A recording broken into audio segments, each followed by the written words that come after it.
Mirë se vini në kanalin ton, mos harroni të bëni subscribe dhe të klikoni si përzdiles për të marrë njoftimet më të reja. Faleminderit! Vuani nga gazrat dhe fryrja e barkut, mjeku zbulon çfarë tregon kjo për shëndetin. Si fillim, gazrat janë një përzierje 59% nitrogen, 21% hidrogen, 9% dioksid karboni, 7% metan dhe 4% oksigjen që ndodh për arsye të ndryshme, duke filluar nga ajri i gëlltitur dhe deri tek reaksionet kimike në zorr. Gazi duhet të largohet disi, prandaj zorra e trash është mënyra më e mirë për ta lejuar këtë. Jo të gjitha gazrat janë të krijuara në mënyrë të barabartë. Siç e dini, jo të gjithë gazrat mbajnë erë, prandaj këtu ju do të gjeni të listuar disa forma të gazrave dhe domethënien e tyre. Gazrat pa erë. Sipas disa statistikave, shumica e përbërësve të gazrave nuk kanë erë. Vetëm 1% e përbërësve shkaktojnë erën e keqe dhe fajtor për këtë janë gazrat sulfurik nga zorët. Gazrat të tillë janë si rezultat i ajrit të tepërt në trup dhe janë plotësisht normale dhe të shëndetshme. Gazrat me erë pak të keqe. Ka shumë ushqime të shëndetshme që i shkaktojnë gazrat të mbajnë erë, që do të thotë se gazrat me erë pak të keqe nuk janë ndonjë brengë serioze. Brokoli dhe mishi i kuq janë fajtorët kryesor për këtë gjë. Gazrat me erë shumë të keqe. Për këtë ju duhet të brengoseni pakës dhe jo vetëm në jetën shoqërore, por edhe për shëndetin tuaj personal. Gazrat me erë shumë të keqe mund të jenë shenjë e ndonjë problemi serioz shëndetësor.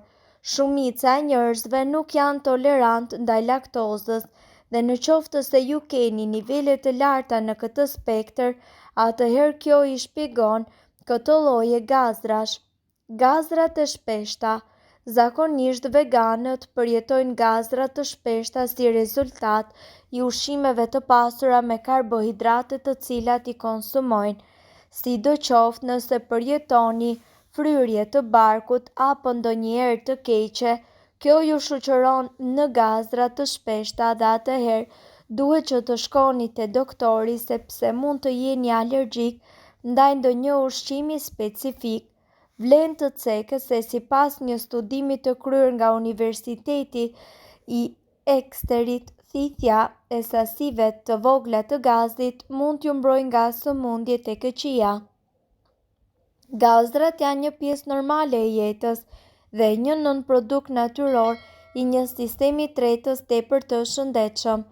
Gazi në trup duhet të dalë, përndryshe ju do të fryheni si një tullumbace e mbushur shumë. Gjithashtu, shumica e njerëzve lëshojnë gazra midis 14 deri në 23 herë në ditë. Kjo mundet që të tingëllojë si shumë, por shumica e tyre janë pa erë dhe relativisht të padukshme. Është e zakonshme që njerëzit të ndjehen sikur lëshojnë gazra më shumë se të tjerët, por zakonisht është e pavërtetë. Shumica e gazit që kaloni është ajri i gëlltitur. Ju gëlltisni ajrin, i cili gjithashtu mundet që të shkaktojë fryrje të barkut. Gazrat e tjerë prodhohen në traktin tuaj tretës pasi ushqimi që hani tretet. Edhe pse gazrat janë një pjesë normale e jetës tonë, ato mund të jenë të papërshtatshme në shumë raste. Nuk ka asnjë mundësi që ju t'i ndalni ato, por ekzistojnë mënyra për të zvogëluar sasinë e tyre në sistemin tuaj. Hani më ngadalë dhe njëkohësisht me mend. Shumica e gazit në trupin tuaj është ajër i gëlltitur, ndërsa është e pamundur që ju të shmangni grabërimin e ajrit plotësisht. Ju mund të zvogëloni sasinë që gëlltisni. Kur hani shpejt, ju gëlltisni shumë më tepër ajër se sa kur hani ngadalë. Kjo është veçanërisht e vërtetë kur jeni duke ngrënë në lëvizje. Shmangni ngrënien gjatë përfshirjes në aktivitete të tjera si ecja, drejtimi i makinës ose biçikleta. Mos përtypni çamçakëz. Njerëzit të cilët përtypin çamçakëz gjatë gjithë ditës gëlltisnin shumë më tepër ajër se sa ata që nuk e bëjnë. Nëse jeni të shqetësuar për mbajtjen e frymës tuaj të freskët, provoni të hani në vend të kësaj një energjik pa sheqer. Një larje e gojës me veprim të gjatë mund të ndihmojë gjithashtu në uljen e baktereve të cilat shkaktojnë erë të keqe në gojën tuaj. Mos hani ushqime të cilat prodhojnë gaz.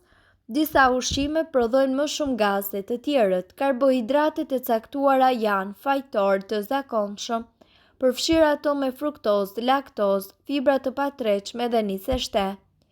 Këto karbohidrate janë fermentuar në zorë të madhe dhe kanë një histori të shkaktimit të problemeve të tretjes. Shumë njerëz me sindromën e zorrës të irritueshme eksperimentojnë me një dietë të ulët, oligosakaridet e fermentueshme, disakaridet, monosakaridet dhe polelet, gjë që shmang sheqernat të fermentueshëm. Sidoqoftë, shumë nga këto ushqime që prodhojnë gaz janë një pjesë thelbësore e një diete të shëndetshme. Ndoshta nuk do të keni nevojë që t'i shkurtoni plotësisht këto ushqime nga dieta juaj, por mund të hani më pak prej tyre. Karburantet e zakonshëm që prodhojnë gaz përfshijnë sheqerna komplekse si fasule, lakër brusel, brokoli, asparagu, sorbitol dhe perime të tjera.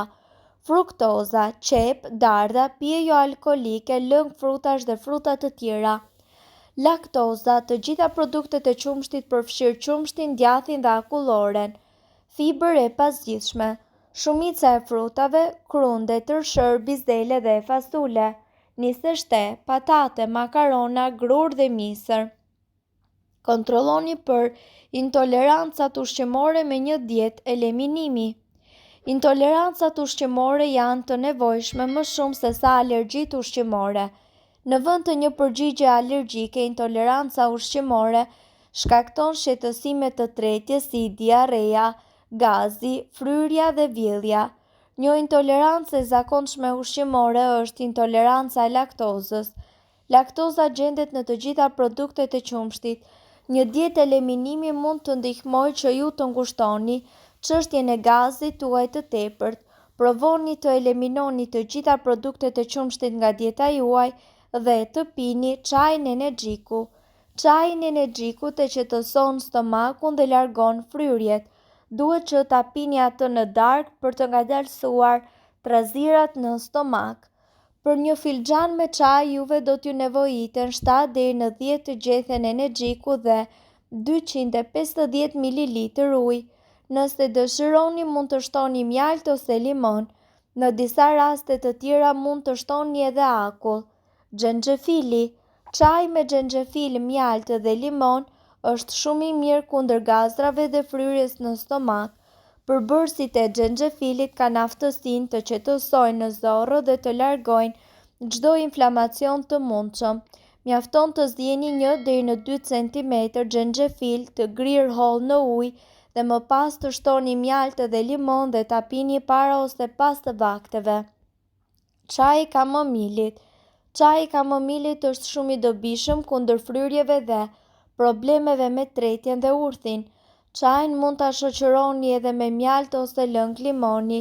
Për një filxhan me çaj juve do t'ju nevojitet 1 lugë çaj kamomili thatë dhe 250 ml ujë.